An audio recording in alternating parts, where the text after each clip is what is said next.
ప్రభునందు ప్రేమ కలిగిన వాళ్ళారా, ఈ నూతన దినము, నూతన గడియ తండ్రి మనకు అనుగ్రహించినందుకు స్తోత్రం చెల్లిద్దాము. అలాగే ఆయన నామంలో మీ అందరికీ కూడా ఈ ఉదయకాల సమయంలో శుభములు పలుకుతూ ఆయన యొక్క ఆశీర్వాదములు మీ కుటుంబాలలో మేలు కలిగించాలని ప్రార్థిస్తూ ఈరోజు తండ్రి యొక్క వాక్యాన్ని మనం జ్ఞాపకం చేసుకుందాం.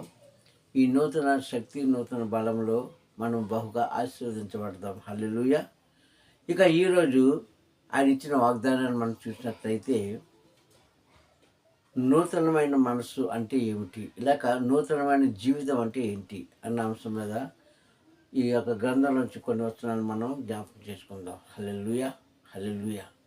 ఇక్కడ చెప్పబడిన మాట, తండ్రి నాటి మన పితరులైనటువంటి ఇశ్రాయేల్ వారికి ఇచ్చిన వాగ్దానమే ఈరోజు నీకు నాకు మనందరికీ కూడా ఇస్తున్నాడు. ఏమిటా వాగ్దానం అంటే, ఒక దినాన మనము ఓడిపోయి ఉన్నామేమో, ఒక దినాన మనం పడిపోయి ఉన్నాము, ఒక దినాన మూర్ఖుల వలె ఉన్నాము, ఒక దినాన మలినమైన మనస్సుతో ఈ భూమి మీద జీవిస్తున్నాము. అటువంటి వారికి కొంతకాలం అయ్యాక మనం చేసిన ప్రార్థన, మనం కార్చిన కన్నీరు వల్ల ఆయన ఏం చేశాడంటే, పశ్చాత్తాపడి ఆయన మన మీద కనికరపడి ఆయన మనకు ఒక వాగ్దానాన్ని ఇస్తున్నాడు. ఈ వాగ్దానం అనే వాక్యంలోకి వెళ్ళే ముందు మా ఇదిగో వాక్యం ఛానల్ని సబ్స్క్రైబ్ చేసి, లైక్ చేసి, షేర్ చేయండి. తండ్రి మిమ్మల్ని దీవించుగాక. హల్లెలూయా. ఇక ఈరోజు వాక్యాన్ని మనం చూసుకునే ముందు, ఈ నూతనమైన స్వభావం ఎక్కడి నుంచి వస్తుంది అంటే, తండ్రి దగ్గర నుంచి మనకిస్తున్నాడు. దాన్ని ఎప్పుడో ఇచ్చాడు, కానీ మనమే దాన్ని కొన్ని సందర్భంలో వాటికి దూరంగా ఉంటున్నామేమో మనం గమనించుకోవాలి. అందుకే యెహెజ్కేలు కాలంలో, ప్రవక్త యెహెజ్కేలు కాలంలో నాటి ఇశ్రాయేలు ప్రజలకు చెప్పిన మాట ఈరోజు నీకు నాకు కూడా చెప్తున్నాడు. చూద్దామండి వాక్యాన్ని. యెహెజ్కేలు గ్రంథం 36 అధ్యాయము, యెహెజ్కేలు గ్రంథం 36 అధ్యాయము 27-28 వచనాలు అక్కడ చూసిన, 26 నుంచి 28 వచనాల వరకు చూస్తే అక్కడ అంటాడు కదా, నూతనమైన మనసు నేను మీకు ఇచ్చేదను. హల్లెలూయా. ఏంటండి? నూతనమైన మనసు నేను మీకు ఇస్తాను. ఇంతవరకు నేను ముందే మీకు నూతనమైన మనసు ఇచ్చాను, స్వభావాన్ని ఇచ్చాను, అలవాటు నేర్పించాను, నూతనమైన మార్గాల్లో మిమ్మల్ని నడిపించాను. కానీ మీరు ఆ మార్గాలను విడిచి, ఆ అలవాట్లను బయటకు వచ్చి, ఆ మనస్తత్వం వచ్చి మూర్ఖులుగా మారిపోయారు కనుక, ఇదిగో మరలా నేను మీ మీద కనికరపడి మిమ్మల్ని నూతన పరచాలని, మీకు అండగా ఉండాలని, మిమ్మల్ని మీ తరతరాల వారిని ఆశీర్వదించాలని, ఇదిగో మరొకసారి నా వాగ్దానాన్ని నిలబెట్టుకోవడానికి, మీ పూర్వీకులైనటువంటి మీ తాత తండ్రులకు ఇచ్చిన వాగ్దానం నిలబెట్టుకోవడానికి ఇదిగో నేను మరలా వస్తున్నాను అని వచ్చి అక్కడ ప్రవక్త యెహెజ్కేలుతో చెప్పమంటున్న మాట, ఈరోజు వాక్యం వింటున్న మనందరికీ చెబుతున్న మాట. నూతనమైన స్వభావము, నూతనమైన మనసు మీకు ఇస్తాను. మీలో ఉన్న రాతి గుండెను తీసేసి మాంసం గుండుగా చేస్తాను. అంతటితోనే కాకుండా మీకు నూతనమైన స్వభావంతో పాటు, నూతనమైన అలవాట్లతో పాటు కట్టుదట్లను కూడా నేను నేర్పిస్తాను. నా ఆజ్ఞలను, నా యొక్క కట్టడాలను నూతనంగా పరిపాలించడానికి, నూతనంగా అనుసరించడానికి మీకు ఒక మంచి అవకాశం ఇస్తున్నాను అని అక్కడ చెప్పబడిన మాట మనం జ్ఞాపకం చేసుకోవాలి. ప్రియ సంగమా, మనం జనరల్గా ఆలోచించుకుంటే ఆయన ఎన్నిసార్లు మనకు క్షమిస్తాడు, ఎంతకాలం మనల్ని భరిస్తాడు, ఎన్ని దినాలు మనకి నూతనమైన జీవితాన్ని, నూతనమైన స్వభావాన్ని ఇస్తాడు అంటే, ఎందుకు ఇచ్చాడు అంటే, ఆనాటి మన తాత తండ్రులైనటువంటి ఆనాడు అబ్రహాంకి, ఇస్సాక్కి, యాకోబుకి చేసిన వాగ్దానాన్ని ఆయన ఈరోజు మనం నిలబెట్టుకుంటున్నాడు. ఇచ్చిన వాగ్దానం ఆయన నిలబెట్టుకుంటున్నాడు. అబ్రహాం కాలంలో ఇచ్చాడు, ఇస్సాకు కాలంలో ఇచ్చాడు, యాకోబు కాలంలో ఇచ్చాడు. దాన్ని మరవకుండా, విడవకుండా, ఎడబాయకుండా ఆయన తన మాటను నిలబెట్టుకుంటున్నాడే. కానీ ఓ క్రైస్తవులారా, ఈరోజు నీ మాటను నిలబెట్టుకుంటున్నావా? మానవుని చేసినప్పుడు కఠినమైన మనస్సు కానీ, దుర్మార్గం కలిగిన ఆలోచనలు కానీ, చీకటి కలిగిన మార్గాల్లోకి కానీ నడిపించలేదు, అలవాటు చేయలేదు, ఇవ్వలేదు. మనకు మనమే నీ మనసు నీవే కఠినపరుచుకుంటాము కొన్ని సందర్భంలో. నీ మార్గాలు నీవే దారి తప్పుతుంటావు కొన్ని సందర్భంలో. నీ జీవితాన్ని నీవే పతనం చేసుకుంటావు కొన్ని సందర్భంలో. అది మాట వలనో లేక ఎదుట వ్యక్తి యొక్క ప్రభావం వల్ల తెలియదు. ప్రతి సంగమా నేను పదే చెప్తుంటాను, నిన్ను మోసగించే వారి యొక్క మాటలు, స్త్రీలు కానీ పురుషులు కానీ,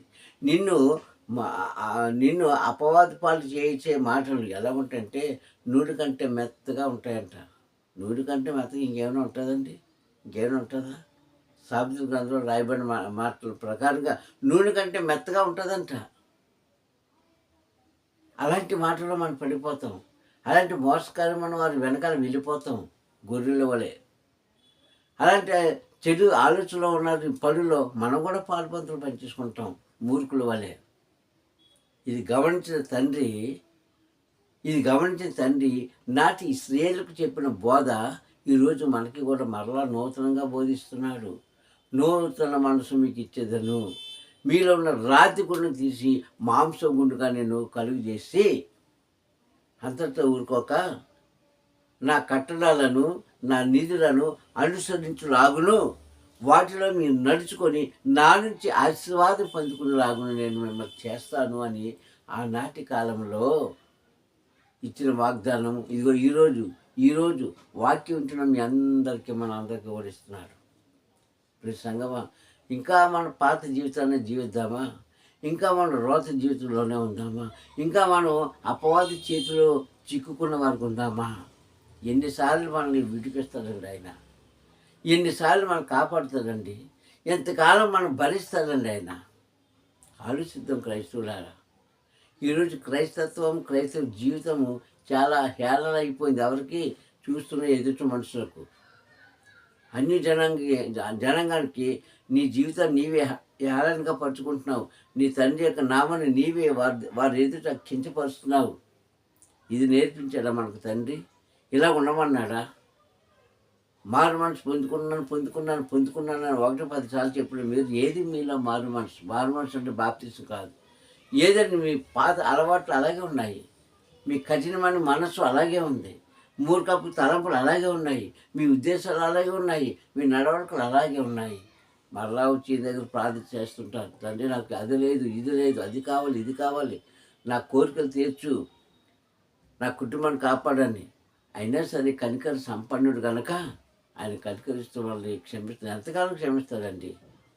4వ అధ్యాయం అంటాడు కదా సంకీర్తనలో 2వ వచనంలో, నరులారా ఎంతకాలం నా నామంని వ్యర్థంగా పాడు చేస్తారు, ఎంతకాలం మీరు అబద్ధమైన దాన్ని వెతుకుతారు, ఎంతకాలం అబద్ధమైన దాన్ని ప్రేమిస్తారు. వేసాడు కదండి ప్రశ్నలు. మరి ఆ ప్రశ్నకి ఇప్పుడు సమాధానం చెప్పుకునే సమయం ఇచ్చారు తండ్రి.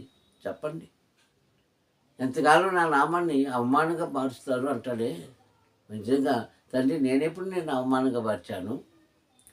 నేనెప్పుడు నేను కించపరిచాను? అంటే నువ్వు ఎప్పుడైతే ఆయన మార్గం విడిచి, పురాతన మార్గం విడిచి నూతన మార్గంలోకి రాలేదో, పురాతన మార్గం విడవకుండా ఆయన నేర్పించిన మార్గాలన్నీ విడిచిపెట్టి పురాతన జీవితం ఏంటో ఆలోచించుకోకుండా నీవు ఆయన నేర్పించిన జీవితం అంతా విడిచిపెట్టేసి మరలా చీకట్లోకి వెళ్ళిపోతుంటే అది ఆయన నామానికి అవమానం కాదా? ఆయన నామానికి అవమానం కాదా? పురుష సంగమా, నేను అంటాను, గత జీవితం ఏమిటో మీ జీవితం నాకు తెలియదు, అలాగే నా జీవితం ఏంటో మీకు తెలియదు. మారుదామండి, మనసు మార్చుకుందాం. కఠినమైన మనసును గూడు కట్టుకున్న ఆ యొక్క కుళ్ళి కుతంత్రాలను, అహంకారాన్ని, మోసపు పనులను, మోసపు మాటలను విడిచిపెట్టేద్దామండి. ఎందుకంటే ఆయన అంటున్నాడు, ఎంతకాలం నిన్ను మేము భరించాలి, ఎంతకాలం నన్ను మీరు అవమానపరుస్తానంటున్నాడే.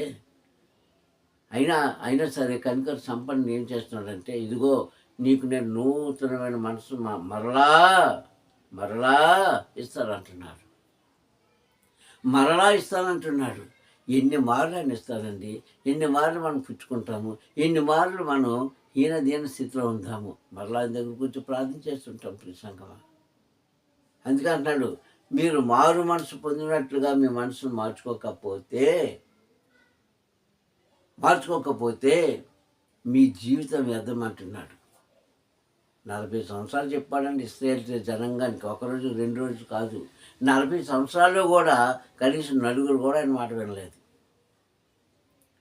ఆయన మాట వినలేదు, ఆ మార్గంలోకి రాలేదు. రాతి గుండె మనస్తత్వమే కలిగి ఉంది. అయితే మనం అలా ఉండకూడదని గ్రంథం బోధిస్తుంది. తండ్రి బోధిస్తున్నాడు, తన కుమారుడైన క్రీస్తు బోధిస్తున్నాడు. ఈనాటి కాలంలో పరిశుద్ధాత్మ తండ్రి మనం కూడా ఉండి చెప్తున్నా సరే ఇంకా ఇంకా ఇంకా ఇంకా అదే చీకటి జీవితం, అదే అబద్ధపు జీవితం, అదే అహంకారమైన జీవితం, అదే రాతి గుండె కలిగిన జీవితం. అంటే కఠినమైన మనసు. చాలామందికి కఠినమైన మనసు ఉంటుందండి. ప్రిసంగం చేసిన మేలు మర్చిపోయి, చేసిన మేలుకు ప్రతి మేలు చేయకపోయినా పర్లేదు, కానీ చేసిన మేలుకు ప్రతిగా కీడు తలుస్తున్నారే, అట్టి వారు నమ్ముతారా మీరు? అలాంటి వారు వెనకాల వెళ్తారా? అలాంటి వారు యొక్క మాటలు మీరు మీ యొక్క బ్రెయిన్లో పెట్టుకొని మీ జీవితాన్ని పాడు చేసుకుంటారా? ఇదా తండ్రి మీ నుంచి కోరుకుంటున్నది? ఇదా మీరు తండ్రికి ఇచ్చింది? ఆలోచించుకుందాం, ఒకసారి ఆలోచించుకుందాం.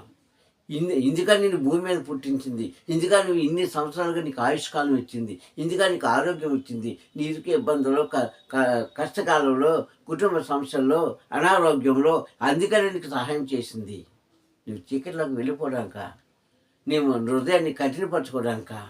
కఠినమైన మార్గాలను ఎంచుకోవడానిక? అపవాది చేతిలోకి వెళ్ళిపోవడానిక నేను ఎంతకాలం రక్షించింది? ఆలోచించండి ప్రియ సంగమా. ఇప్పటికైనా సరే మారు మనసు పొందండి. ఇప్పటికైనా సరే ఆయన రాకడ ఎప్పుడో వచ్చేసిందండి. ఎప్పుడో వచ్చేసింది ప్రపంచంలోకి. ఇంకా వస్తాడు వస్తాడు వస్తాడు అనుకుంటున్నాం. కనిపిస్తున్నాయి కదండి, మన కంటికి ఎదుర్కొండా కనిపిస్తున్నాయి, చెవితో వింటున్నాం కదా. కరువు కాటకాలు, యుద్ధాలు, ప్రళయాలు, భూకంపాలు ఇవన్నీ వస్తున్నాయి. ఇదేంటి? ఆయన రాకడ ఎప్పుడో వచ్చేసింది, మళ్ళీ ఒకసారి రావక్కలేదు. ఇప్పుడు ఇవన్నీ ముందు పంపించి తండ్రి ఏం చేస్తారంటే ఒకసారి ఆయన సీనాయి పర్వతం మీదకి వస్తారు. ఏ పర్వతం మీద అయితే పదాజ్ఞ ఇచ్చాడు మోషేకు, అదే పర్వతం మీదకి ఆయన వస్తారండి మళ్ళా. అప్పుడు ఏ ఉండదు, ఇంక అంత శూన్యమే. లోకం అంతా అంధకారం అయిపోద్దండి, లోకం అంతా చీకటి అయిపోద్ది. అప్పుడు ఉన్నవారు ఎవరో పోయినవారు, అసలు ఉన్నవారు ఎలా ఉంటారో కూడా మనకు తెలియదు. ప్రియ సంగమా, ఇప్పుడు కానీ సరే మీ యొక్క కఠినత్వాన్ని విడిచిపెట్టుకోండి. ఆయన అంటున్నాడు, నూతనమైన మనసు మీకు ఇచ్చి మీలో ఉన్న రాతి గుండెను, కఠినమైన నిర్ణయాలు తీసుకున్న ఆ మనసును నేను మార్చేస్తాను అంటున్నాడు. మన మనసు ఆయనకి ఇద్దాము, మన జీవితం ఆయనకి అంకితం చేద్దాము. ఇప్పుడైనా సరే చీకటిలో ఉన్న మనము వెలుగులోకి వద్దాము. వెలుగులోకి వచ్చిన మనము వెలుగులోనే ఉందాము. హల్లెలూయా. ఇంకెన్నడూ కూడా చీకటిలోకి వెళ్ళకున్నట్లు మన హృదయాన్ని అప్పుడు కఠినపరచుకోవాలి. ఇప్పుడు చీకటిలోకి వెళ్ళకూడదని కఠినపరచుకోండి. అప్పుడు తండ్రి సంతోషిస్తారు, నిన్ను పుట్టించినందుకు ఆయన సంతోషిస్తారు, ఆయన ఇచ్చే ఆశీర్వాదానికి నీవు సంతోషిస్తావు. ఇది జీవితము, ఇది నూతన జీవితం, ఇది మారు మనసు, ఇది నూతనమైన మనస్సు కలిగిన వారు. పాటలు పాడుకుంటాం, వాక్యాలు చదువుకుంటాం, ప్రార్థన చేస్తాం, దానివల్ల ఫలితమే ఉందండి. నీలో మార్పు లేకపోతే అందుకని అంటాం కదా, అపొస్తలుల కార్యాలు 17వ అధ్యాయంలో 30వ వచనంలో ఈ మాట రాయబడింది. భక్తుడు పౌలు గారు రాసిన మాట అది. అపొస్తలుల కార్యాలు 17వ అధ్యాయంలో 30వ వచనంలో ఇలా చెప్పాడు, ఆ అజ్ఞాత కాలాన్ని గమనించుకొని ప్రియ సంగమా, ఆ అజ్ఞాత కాలాన్ని తండ్రి చూసి చూడనట్టుగా విడిచిపెట్టేశాడు. ఇప్పుడైతే అంతటను అందరూ మారు మనసు పొందవలనని మనుషులకు ఆజ్ఞాపించెను అని అక్కడ వాక్యం ఉంది. ప్రియ సంగమా, ఏ అజ్ఞాత కాలము? మూర్ఖత్వంగా తిరిగే దినాలు అయిపోయి నీ జీవితంలో, అహంకారంగా తిరిగే దినాలు అయిపోయాయి, చీకటి రాజ్యాన్ని వేలే దినాలు అయిపోయాయి. కనుక అప్పుడు చూచి చూడనట్టుగా విడిచిపెట్టేశాడు. ఇప్పుడైతే విడిచిపెట్టడం. ఎందుకంటే కాలం సమీపిస్తుంది. ఎవరికి? నీకు, ఆయనకు కాదు. నీకు ఇచ్చిన ఆయుష్కాలం సమీపిస్తుంది. ఇప్పుడైనా సరే నిజమైన మారు మనసు పొంది ఆయన ఇచ్చే నూతనమైన మనసును మనం పొందుకొని ఆ మనసుతో ఆ మనసు మనం కలిగి ఉండి మనం జీవిస్తే అంటున్నాడు కదా, నేను క్షమిస్తాను. అందుకని ఆ అజ్ఞాత కాలాన్ని తల్లి చూసి చూడనట్టుగా ఉన్నాడు. కానీ ఇప్పుడైతే అంతటను అందరూ మారు మనసు పొందవాలని కేవలం మనుషులకు మాత్రమే ఆజ్ఞాపించాడు. ఎందుకంటే సృష్టి అంతా ఆయన మాటలో నడుస్తుంది నాటి నుంచి నేటి వరకు. ఈ యొక్క భూలోకంలో ఉన్న ప్రతి జీవరాశులు, జలరాశులు కానీ, ఆకాశ పక్షులు కానీ, భూజంతువులు కానీ, ఏదైనా సరే ఆయన మాటలో ఉంటున్నాయి. ఆఖరి చీమలు కూడా ఆయన మాటలో ఉంటున్నాయి. కానీ మాట వినలేని మూర్ఖుడు, అహంకారుడు ఎవరంటే మానవుడే. అందుకే ఆ మానవుడికే చెప్తున్నాడు, మనుషులకు మాత్రమే ఆజ్ఞాపిస్తున్నాను అంటాడు. అపొస్తలుల కార్యాలు 17:30 బాగా చదువుకుంటే అక్కడ తండ్రి నీతో నాతో మనందరితో మాట్లాడుతున్నాడు. ఇప్పుడు సంగమా ఇప్పుడు కానీ సరే మీరు కఠినత్వం విడిచిపెట్టుకోండి, మూర్ఖత్వాన్ని విడిచిపెట్టుకోండి.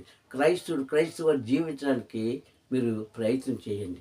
క్రైస్తవురాలు జీవించడానికి ప్రయత్నం చేయండి. అహంకారం వద్దు, మూర్ఖత్వం వద్దు. ఒకరు చెప్పింది మనం ఎందుకు చెప్తున్నారో అది మంచికో చెడ్డకో నీకోసమో ఎందుకైతే అవతల వారు చెప్పారో గ్రహించుకొని జీవించగలిగితే ధన్యురాలివి. లేదు అంటే నీకే పనిష్మెంట్ ఇస్తాడో తండ్రి నాకు తెలియదు. కానీ నేనంటాను, ఆయన చేత ఆశీర్వాదాలు పొందుకుందామండి. శాపాలు వద్దు. ఆయన చేత మనం దీవెని పొందుకుందాం, శాపాలు వద్దు. కావున గ్రహించుకొని ప్రియ సంగమా, ఎక్కడి నుంచైనా నీ మనస్సు, నీ జీవితము, నీ అలవాట్లు, నీ యొక్క మాట తీరు, నీ యొక్క స్వభావం నూతనపరచుకోండి. ప్రార్థించుకుందాం. దయగలిగిన ఆయన తండ్రి నీకు స్తోత్రం. ఈ ఉదయకాల సమయంలో నీ వాక్ ద్వారా మాతో మాట్లాడినందుకు స్తోత్రం నాయన. నీవు ఇచ్చిన వాక్యాన్ని బట్టి స్తోత్రం తండ్రి. ఆనాడు మా పూర్వీకులైన ఇశ్రాయేలు ప్రజలకు చెప్పిన మాటే ఇదిగో తండ్రి మాకు పదే ఇప్పుడు చెప్తున్నావయ్యా. నాయన ఈ మాట విన్నవారు ఆశీర్వదించబడతారు. విన్నవారు తండ్రి నా ప్రభా వారి ఆత్మను వారు కాపాడుకునే వారికి ఉంటారు. విన్నవారు తండ్రి యేసయ్య నీ రాజ్యానికి నీ చిత్తమైతే వారసులుగా అవుతారు. కనుక అట్టి భాగ్యము మా అందరికి దయచేయమని అయ్యా. మాలో మూర్ఖత్వం తొలగించండి, కఠినమైన మనసు తొలగించండి, అబద్ధపు జీవితాన్ని తొలగించండి, మోసకరమైన జీవితాన్ని తొలగించి అయ్యా రాబోతున్న దినాల్లో నీ యొక్క ఆశీర్వాదం చేత నింపబడే భాగ్యం కలుగజేయమని ప్రతి కుటుంబాన్ని, ప్రతి మనిషిని పేరు మీరు దీవించబండి. మా ప్రియ రక్షకుడని మస్తీ నామని ప్రార్థన అడిగి పొందుకుంటున్నాం పరమ తండ్రి. హల్లెలూయా, హల్లెలూయా, హల్లెలూయా. మీ అందరికీ మరొకసారి తండ్రి నామములో వందనాలు. తండ్రి మేము దీవించి ఆశీర్వదించుగాక. హల్లెలూయా. Praise the lord.